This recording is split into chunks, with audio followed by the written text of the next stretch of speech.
Be an expert in your market or partner with somebody who is. Notice I didn't say just understand your market. I didn't say be familiar with your market. I said be an expert in your market. You really got to be able to understand the ins and outs of each market where you're investing because differences can happen between like one side of the street and the other. A market like Atlanta is so nuanced that I've seen so many investors just get cooked because they're from like New York and New Jersey or they're from somewhere else and they just look at Atlanta like, oh yes, Atlanta is a growing market, population, job growth, all of that. And they think that they can just buy a property that's close to the city and think that it's going to be the same. Like, no, like Buckhead is not the same as College Park. People literally will buy properties and think that like these markets, these submarkets are the same when they're very, very different. Even as far as like Decatur, like downtown Decatur versus Southside Decatur, like those are two completely different Decaturs.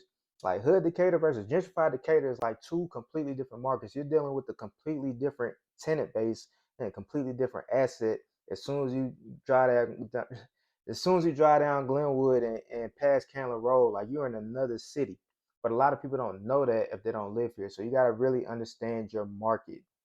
And you can do that by having a partner or hiring a consultant like me, be able to work with somebody who actually knows the market, and that can help you. But other than that, you got to really have that market knowledge. One thing that also helps is having a property manager that is really focused on that market, is very experienced.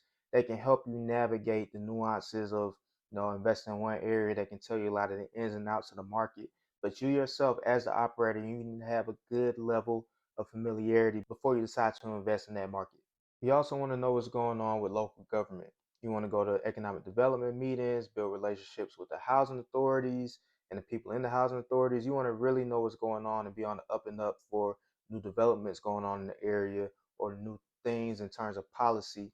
And then when you want certain things, like if you want to get housing vouchers, if you want to get Section 8, you want to really know and have relationships, especially these are people that are going to be governing your property in a lot of ways. One thing that's helped us is we've had relationships with different housing authorities and economic development authorities where our properties are located. We've gone to town halls. We've spoken to the mayor and city council. A lot of that goes a long way when certain decisions are being made that affect your property.